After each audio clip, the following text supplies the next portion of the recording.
आपका यूनिक प्रज्ञान यूट्यूब परिवार में हार्दिक स्वागत है, वंदन है, अभिनंदन है। प्यारे साथियों, अगर आप टीटी पीटी जैसे प्रवक्ता LT grade UGC net JRF आदि विभिन्न प्रतियोगी परीक्षाओं की तैयारी कर रहे हैं तो आपके लिए अध्ययन श्रृंखला होने वाली है काफी लाभकारी। तो जैसा कि आप जानते हैं, विभिन्न प्रतियोगी परीक्षाओं में आपसे प्रमुख कथन पूछ लिए जाते हैं और उनके कथनकार पूछ लिए जाते हैं। तो उन्हीं पर आधारित आज की पाठचर्या होने वाली है। तो कुछ प्रमुख कथनों को लेकर के आपके बीच उपस्थित हूं मैं, प्रज्ञान सर। तो साथियों, आज की पाठचर्या को प्रारंभ करें इससे पूर्व वीडियो को लाइक और शेयर कर दीजिए। चैनल पर पहली बार हैं तो चैनल को सब्सक्राइब कर लीजिए। आपके लाइक शेयर सब्सक्रिप्शन से हमको मिलता है पुनर्बलन ऐसी ही पाठचर्या प्रतिदिन लाने के लिए। तो बिना समय गंवाए प्रारंभ करते हैं पाठचर्या और देखते हैं आज की पाठचर्या का पहला कथन। मैं कविता को जीवन तक पहुंचने की सबसे सीधी और सबसे छोटी राह मानता हूं। यह कथन किसका है? तो यह कथन है रामधारी सिंह दिनकर जी का। अगला कथन उठाते हैं हम लोग, और अगला कथन है कि कविता महादेवी वर्मा के लिए निखालिस आत्माभिव्यक्ति के बजाय कलाभ्यास के रूप में भी अधिक साध्य रही, और यह कथन है रमेश चंद्र शाह का। अगला कथन देखते हैं। अगला कथन है कि महादेवी वर्मा जी छायावाद की प्रतिनिधि कवित्री हैं। उनमें छायावाद का निराशावादी पलायनवादी पक्ष है तो जीवन और सौंदर्य की आकांक्षा का स्वस्थ मानववाद पक्ष भी है। यह कथन महादेवी वर्मा जी के संदर्भ में रामविलास शर्मा जी का है। आइए साथियों, बढ़ते हैं आगे और देखते हैं कुछ गोदान के संदर्भ में विद्वानों के प्रमुख कथन। गोदान की महाकाव्यात्मक महाकाव्य के समान गोदान की महाकाव्यात्मकता महाकाव्य के समान निर्मित नहीं है, बल्कि यह उपन्यास यथार्थवादी नींव पर अवस्थित है, और यह कथन है गोदान के संदर्भ में कमल किशोर गोयनका जी का। अगला कथन है कि गोदान महाकाव्यात्मक उपन्यास है, और यानी कि गोदान को महाकाव्यात्मक उपन्यास कहने वाले डॉक्टर बच्चन सिंह हैं। अगला प्रश्न है कि गोदान कृषि संस्कृति एवं ग्रामीण जीवन का महाकाव्य है, ऐसा गोदान के संदर्भ में विचार है गोपाल राय का। अगला कथन है कि गोदान कृषि संस्कृति का शोक गीत न होकर करुण महाकाव्य है। तो गोदान को कृषि संस्कृति का शोक गीत न मानकर करुण महाकाव्य मानने वाले नलिन विलोचन शर्मा हैं। अगला कथन देखते हैं रामविलास शर्मा जी के कुछ प्रमुख कथनों को। तो जितनी सफलता भारतेंदु युग के लेखकों को निबंध रचना में मिली, उतनी कविता और नाटक में नहीं। यह कथन है रामविलास शर्मा जी का। रामविलास शर्मा जी लिखते हैं कि शुक्ल जी की आलोचना गंभीर है, इसलिए उनका आधार वस्तुवादी है। शुक्ल जी के संदर्भ में यह विचार किसका है? रामविलास शर्मा का। अगला कथन है कि साहित्य में जो रीत विरोधी क्रांति शुरू हुई, उसका पहला चरण द्विवेदी युग और उसी का विकास छायावाद और प्रगतिवाद में होता है। यह कथन है रामविलास शर्मा जी का। यह कथन है रामविलास शर्मा जी का। अगला कथन है कि प्रेमचंद्र भारतीय जनता के उज्जवल भविष्य की पेशगी थे, और यह कथन भी रामविलास शर्मा जी का है।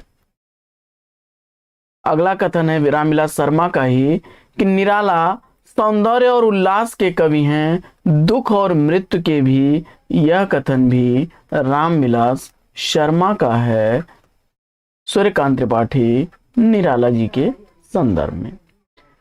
उन्होंने लिखा कि भक्ति आंदोलन एक जातीय और जनवादी आंदोलन है। यह भी कथन रामविलास शर्मा का है, भक्ति काल के संदर्भ में।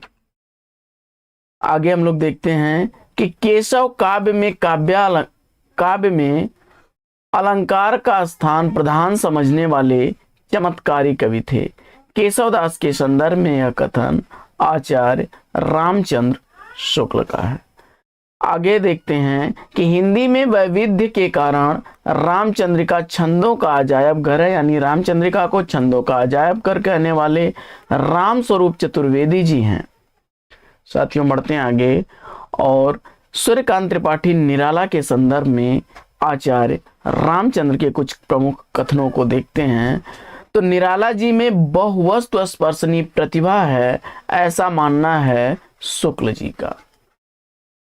निराला जी पर बंग भाषा की काव्य शैली का प्रभाव है, यह भी कथन आचार्य शुक्ल जी का ही है।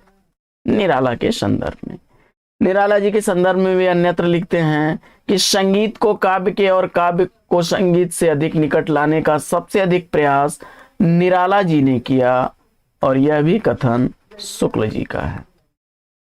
अद्वैतवाद के वेदांती स्वरूप को ग्रहण करने के कारण निराला की यानी इनकी रहस्यात्मक रचनाओं में भारतीय दार्शनिक निरूपणों की झलक जगह जगह मिलती है, और यह कथन भी सूर्यकांत त्रिपाठी निराला का है। आगे देखते हैं कि कबीर की अपेक्षा खुसरो का ध्यान बोलचाल की भाषा की ओर अधिक रहा, और यह कथन आचार्य रामचंद्र शुक्ल का है। अगला कथन देखते हैं कि आज के व्यापक सामाजिक संबंधों के संदर्भ में जीने वाले व्यक्ति के माध्यम से ही मुक्तिबोध ने अंधेरे में कविता की अस्मिता की खोज को नाटकीय रूप दिया है, और यह नामवर सिंह का कथन है। आगे गोदान की मूल समस्या ऋण समस्या है, यह गोदान के संदर्भ में डॉक्टर रामविलास शर्मा का कथन है। आगे खड़ी बोली के कवितों और सवैयों में ये वही सरसता वही भाव भंगिमा लाए हैं जो ब्रज भाषा के कवितों और सवैयों में पाई जाती है। जगदम्बा प्रसाद हितैषी के संदर्भ में यह कथन आचार्य रामचंद्र शुक्ल का है। आगे श्रृंखला की कड़ियां का एक पृष्ठ पलट से यदि स्त्री को देखा जाए तो निश्चित देखने वाला कांप उठेगा। उसके हृदय में प्यास है, किंतु उसके भाग्य में मृग मरीचिका में निर्वासित कर दिया, और यह कथन है डॉक्टर बच्चन सिंह का। अगला कथन है कि 84 सिद्धों में बहुत से कछुए, चमार, धोबी, डोम, कहार, लकड़हारे, दर्जी तथा बहुत से शूद्र कहे जाने वाले लोग थे।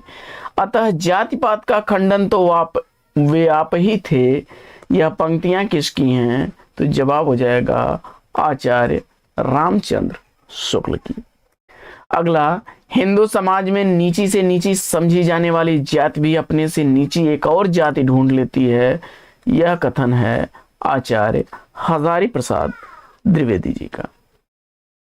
आगे अगला कथन है कि केशव केवल उक्ति वैचित्र्य और शब्द क्रीड़ा के प्रेमी थे। जीवन के नाना गंभीर और मार्मिक पक्षों पर उनकी दृष्टि नहीं थी, ऐसा मानना है आचार्य रामचंद्र शुक्ल का।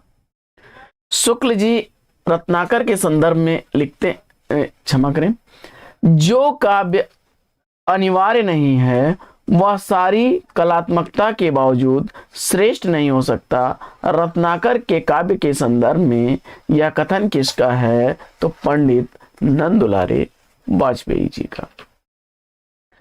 अगला कथन है कि कविता का विषय मनोरंजन एवं उपदेश जनक होना चाहिए। यमुना के किनारे केली कौतूहल का अद्भुत वर्णन बहुत हो चुका। न परकियों पर प्रबंध लिखने की कोई आवश्यकता है और न स्वकीयों के गतागत की पहेली बुझाने की, और यह कथन है महावीर प्रसाद द्विवेदी का। अगला कथन है कि सुख दुख की भावावेशमयी अवस्था विशेष का गिने चुने शब्दों में स्वर साधना उपयुक्त चित्रण कर देना ही गीत है, और यह कथन है महादेवी वर्मा का। तो साथियों, आज की यह पाठचर्या आपको कैसी लगी कमेंट्स करके जरूर बताइए। तो कमेंट्स में आप ये जरूर बताइएगा कि इस सीरीज को चलाया जाए अथवा विराम दिया जाए। तो फिर मिलते हैं आपसे अगले वीडियो में एक नए प्रकरण, एक नए टॉपिक, एक नए अंदाज में। तब तक के लिए लेंगे आपसे विदा। आपका जीवन मंगलमय हो। वेस्ट विशेष बेस्ट ऑफ लक। जय हिंद साथियों।